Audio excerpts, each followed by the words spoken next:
Во македонското општество постојат длабоко вкорените стереотипи што доведува до дискриминација по повеќе основи во повеќе области. Само во 2016-та народниот правобранител примил 69 представки за дискриминација, што е за 20% повеќе од претходно.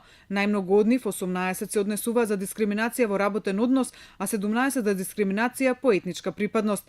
Годинава пак народниот правобранител констатираше елементи на дискриминација во учебници за основно училиште по основ на пол, здравствена состојба, попреченост и религија. И учебниците за високо образование не се имуни на дискриминација. Таму била дискриминирана ЛГБТ заедницата. Сдруженијето на млади правници кои на оваа проблематика работат од 2010 година и кои имаат добиено првата судска пресуда во Македонија за случај на дискриминација, наведуваат дека таа е најчеста кон ромската заедница, кон бремените жени, но и кон маргинализираните групи на граѓани, особено кон лицата со попреченост. Најмногу видлива би рекла дека беше на граничните премини во последните 5 години, најевидентен тип на дискриминација, меѓутоа и во работните односи. Во работните односи најчесто е по основ на пол. Морам да кажам дека жените се оние кои се дискриминирани, почнувајќи од огласите за вработување до интервјуто за работа и прекинување на договори за вработување во случај на бременост. Понатаму постои дискриминација поради политичка припадност, определен социјален статус.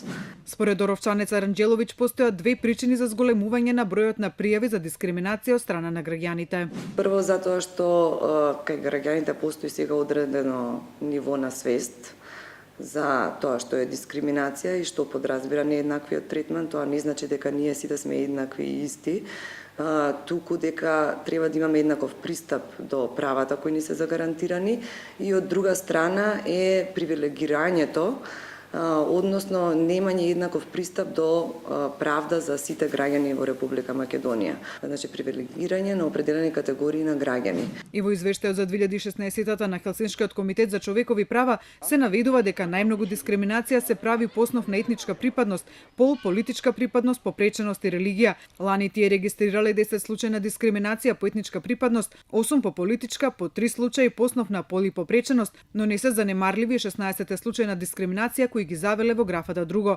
Извештајот на Хелсиншки потврдува дека најмногу дискриминација има во работните односи. Дека и оваа година може да се очекува повторно голем број на пријави за дискриминација, укажува податокот на Хелсиншки дека само во месец септември се регистрирани 6 случаи на дискриминација. Според податоците на организациите и институциите кои следат дискриминацијата, во 2016 година се воделе 57 судски постапки за случаи на дискриминација, од кои завршиле 10, 4 биле позитивни, а 4 негативни. Праксата во судовите се гради во последните неколку години. Македонското сдружение на млади правници има поддржано од прилика околу 50 на постапки за заштита од дискриминација и во половина од случаите судот има утврдена дискриминација. Судот е најефективниот механизам за заштита од дискриминација, односно граѓанската постапка, бидејќи пресудите имаат правна сила под страф на присилниот апарат за извршување. Во 2011-та формирана е Националната комисија за заштита од дискриминација, но според бројот на представки кои стигаат до неа, споредено со представките и случаите по кои реагирал омбудсманот или граѓанските организации, може да се заклучи дека граѓаните се уште недоволно ја препознаваат како инструмент за остварување на своите права. Слаба точка на комисијата е фактот што нејзините одлуки немаат правна сила, па често се случува нејзините препораки да не се почитуваат од вршителите на дискриминација.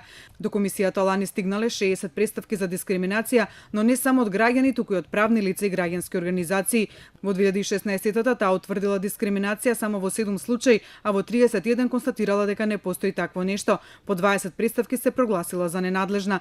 И со извештајот на комисијата за минатата година се потврдува дека работните односи е областа каде најмногу се врши дискриминација со 40% од случаите, пошто следува пристапот до добри услуги со 25%.